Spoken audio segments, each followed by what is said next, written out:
Welcome back, everybody. In the kitchen now with Shana Conrad. She is a personal chef these days, cooking healthy foods for area families who just don't have time to cook, and it's not easy. It just isn't.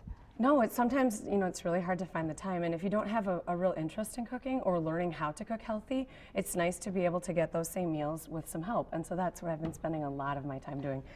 So I basically cook the meals, and then I drop them off one day a week, and then they go through their fridge and eat them when they feel like it, and then I come back the next week again. I know, and more people are doing this because, first of all, it's not near as expensive as people would think. Right, it's much less expensive than eating out. Yeah, exactly, and then you're eating together as a family, and you know what you're eating. So basically, people talk to you and say, hey, here's what my family likes. Yep, and then I just surprise them. So I use those guidelines to kind of just work recipes out, and then they get new meals every week.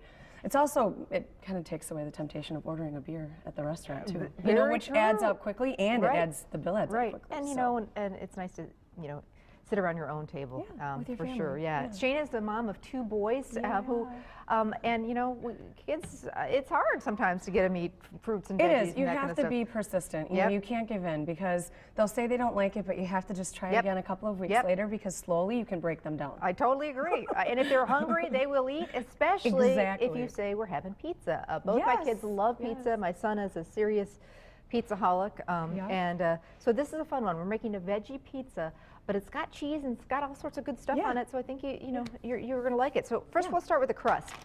This is, I know, a company that you love to pieces, and I do also, and it's local, which makes me feel really great. But Golden Home makes these 100% whole grain crusts. The ingredients are fantastic, and I don't think the boys even understand the difference. No. If you just work with it and use it, they don't ask questions. No, exactly. And they're ultra thin, which is also they really crisp fabulous. up. They're 10 minutes, 10, 15 minutes in the oven. You get them right at Festival Foods, lots of grocery stores. So whole wheat, though, all right? Yep, exactly. Okay. And we're going to kind of go away from the norm with the red sauce, basically, for the pizza. And we're going to use some Greek yogurt. We don't have a lot of meat on this pizza at all. There's a little bit of protein from the feta cheese, but this will give us a little more protein also. So that'll help keep those kids feeling full. Okay, and I'll work on the mushrooms. I'm going to slice up some mushrooms. Now, we're using, these are baby Bella mushrooms. I love I think they're cute. Yeah, something different than, and just slice them up? Yep. Okay. We've got a little bit of chipotle salsa here. This is right in the Mexican aisle. It isn't by the salsas. It's kind of by, the green chilies and those type of peppers. Okay. It's a little smoky. There's a little bit of heat, but not a lot at all. And then this is just dry ranch seasoning. Oh, yeah. I love Penzeys. That's my favorite place to get things like this. And so it doesn't have any preservatives or anything in it. It's basically dehydrated vegetables. Okay. And then we have our spinach. Now, this is something super cool. You could definitely hide the spinach in a red sauce as well. So when you work with frozen chopped spinach, it's very wet. So I'm going to squeeze this right now, and you just have to be sure, typically I would do this over the sink, but I just want to show, if you don't do this and you just use the spinach as is, you will have a mess, a squishy, nasty, soggy crust, and no one will be happy. Right, okay. But this gives some texture to the sauce, and it makes it really pretty. So I totally love it. So stir that up. And so basically the seasonings are going to give that yogurt kind of a nice flavor. Right, so it won't be that super tangy if you would just eat plain non-fat Greek yogurt. Right. It'll have some flavor and some depth behind it. Okay. So this is going to be the sauce, basically. Exactly. I think it's also the start of a really yummy spinach dip, so I may work on that. Yeah, there you go. Sounds good. I think it would be good. So after we spread this, we'll sprinkle the feta and throw the mushrooms on and pop it in the oven, and that's it. So again, we're using feta cheese.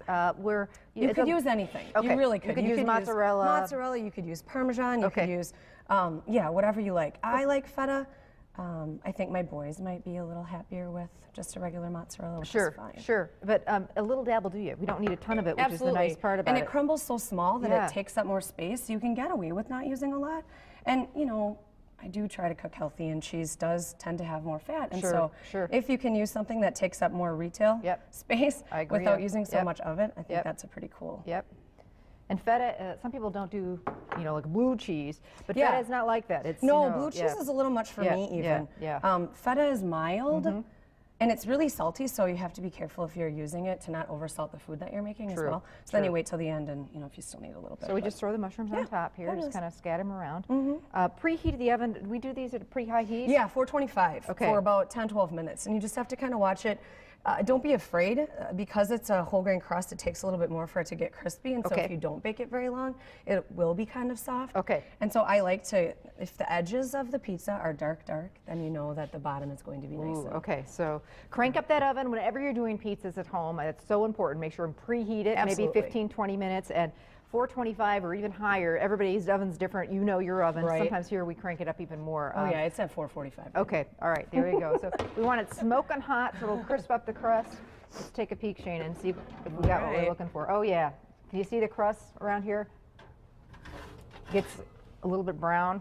How's that looking? Fabulous. Perfect. Gorgeous. Okay. It smells awesome in here, by the way. That looks fantastic and slides right off. Ooh, we'll get a pizza cutter and start cutting that up. Awesome. So for people who want to find you, get a hold of you, find out more about you, and maybe have you come cook for their family, or at least get some information about it, how can they do that?